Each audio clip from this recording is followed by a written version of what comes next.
ಕರ್ನಾಟಕದ ರೈಲ್ವೆ ಇಲಾಖೆಯಲ್ಲಿ ಹುಬ್ಬಳ್ಳಿ ಮತ್ತು ಬೆಂಗಳೂರಿನಲ್ಲಿ ರೈಲ್ವೆ ಪರೀಕ್ಷೆಗಳು ನಡೀತಾ ಇದೆ.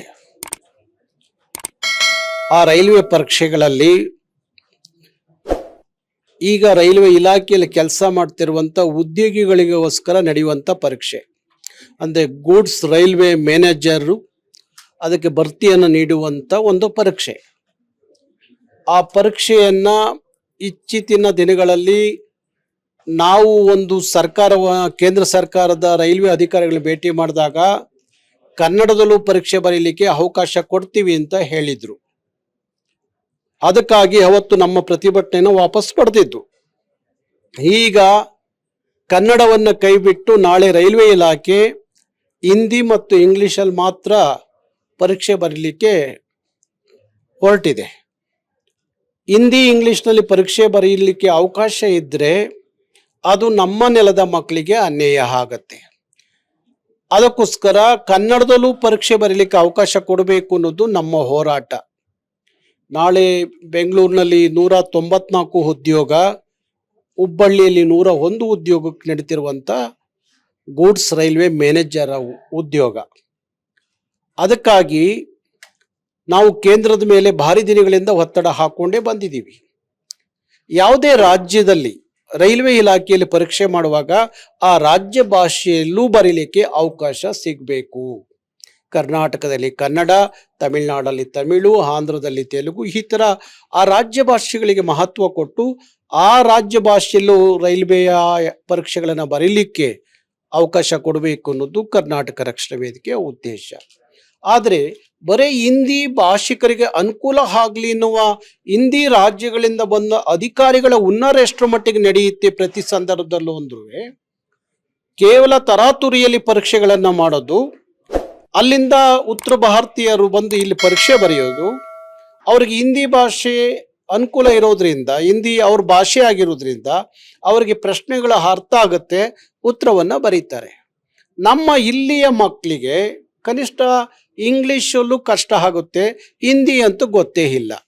ಹಾಗಿರುವಾಗ ಈ ಘೋರ ಅನ್ಯಾಯವನ್ನು ಸರಿಪಡಿಸ್ಕೊಳ್ಳಿ ಅಂತ ನಾವು ಕೇಂದ್ರ ಸರ್ಕಾರಕ್ಕೆ, ರೈಲ್ವೆ ಇಲಾಖೆಗೆ ಅನೇಕ ಸಂದರ್ಭದಲ್ಲಿ ಹೇಳಿದ್ದೀವಿ.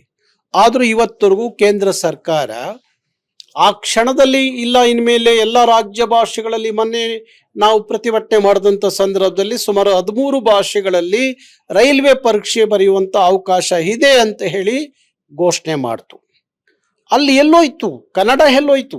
ಅವತ್ತು ಕನ್ನಡ ಇತ್ತು, ಈಗ ಕನ್ನಡ ಇಲ್ಲ.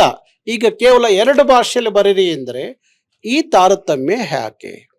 ಭಾಷೆಯ ಆಧಾರದ ಮೇಲೆ ಭಾರತ, ಭಾಷಾ ರಾಜ್ಯಗಳ ಆಧಾರವೇ ಭಾರತದ ಒಕ್ಕೂಟ ಅಂದಮೇಲೆ ಹಿಂದಿಯನ್ನು ಯಾವ ಕಾರಣಕ್ಕೆ ಬಲವಂತವಾಗಿ ನಮ್ಮ ಮೇಲೆ ಹೇರಿಕೆ ಮಾಡ್ತೀರಿ?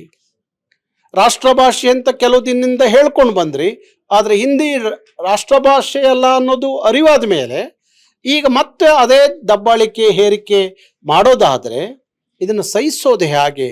ಅದಕ್ಕೋಸ್ಕರ ಹುಬ್ಬಳ್ಳಿ ಮತ್ತು ಬೆಂಗಳೂರಿನಲ್ಲಿ ಕರ್ನಾಟಕ ರಕ್ಷಣಾ ವೇದಿಕೆ ಯಾವುದೇ ಪರೀಕ್ಷೆ ನಡೆಯಲಿಕ್ಕೆ ಬಿಡಬಾರ್ದು ಅನ್ನೋ ತೀರ್ಮಾನವನ್ನು ನಾವು ಮಾಡಿದ್ದೀವಿ. ಭಾರಿ ದೊಡ್ಡ ಚಳುವಳಿಗೆ ಕರವೇ ಕಾರ್ಯಕರ್ತರು 2 ಭಾಗದಲ್ಲಿ ಭಾರಿ ಯಾವ ತೀವ್ರತೆ ಆದರೂ ಪಡ್ಕೋಬೋದು ಆ ಚಳುವಳಿ. ಆ ಮಟ್ಟಕ್ಕೆ ಆ ಚಳುವಳಿಯನ್ನು ತಗೊಂಡೋಗ್ತಾರೆ. ಯಾವುದೇ ಕಾರಣಕ್ಕೂ ಆ ಪರೀಕ್ಷೆ ನಡೆಯಲಿಕ್ಕೆ ಬಿಡಲ್ಲ. ಸರ್, ವಿಶೇಷವಾಗಿ ಸಚಿವರು ಕರ್ನಾಟಕದವರೇ ಇದ್ದಾರೆ, ಸೋಮಣ್ಣ ಅವರು.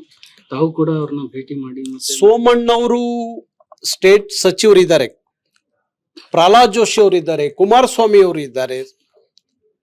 ಅವರೆಲ್ಲ ಇವತ್ತು ಅದು ಯಾಕೋ ಮಾತಾಡ್ತಾ ಇಲ್ಲ, ಅಸಹಾಯಕತೆಯನ್ನು ವ್ಯಕ್ತಪಡಿಸ್ತಾರೆ.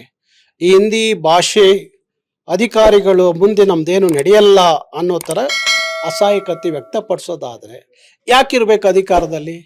ರಾಜೀನಾಮೆ ಹೋಗದ್ಬಿಟ್ಟು ವಾಪಸ್ ಕರ್ನಾಟಕಕ್ಕೆ ಬರುವಂಥದ್ದು ಆಗಬೇಕು. ನಾನು ಕುಮಾರಸ್ವಾಮಿ ಅವರಿಗೆ, ಪ್ರಹ್ಲಾದ್ ಜೋಶಿ ಅವರಿಗೆ, ಸೋಮಣ್ಣವ್ರಿಗೆ ಹೇಳ್ತೀವಿ, ನೀವು ಕನಿಷ್ಠ ನಿಮ್ಮ ಕೈಲಿ ಇದನ್ನು ಸರಿಪಡಿಸೋಕ್ಕಾಗಲ್ಲ ಅಂದರೆ 1 ನಿಮಿಷ ಇರಬೇಡಿ ಅಧಿಕಾರದಲ್ಲಿ, ರಾಜೀನಾಮೆ ಕೊಟ್ಟು ಹೊರಗಡೆ ಬನ್ನಿ. ಈ ನಾಡಿನ ಮಕ್ಕಳು ನಿಮಗೆ ಅಧಿಕಾರ ಕೊಟ್ಟು ಕಳಿಸಿರೋದು ಯಾತಕ್ಕೋಸ್ಕರ?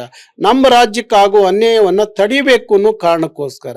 ತಡಿಲಿಕ್ಕೆ ಶಕ್ತಿ ಇಲ್ಲ, ಅಸಹಾಯಕರಾದ ಮೇಲೆ ನೀವು ಇರೋದು ಎಷ್ಟು ಮಟ್ಟಿಗೆ ಸರಿ ಅನ್ನೋದು ನಮ್ಮ ಪ್ರಶ್ನೆ ಆಗಿದೆ.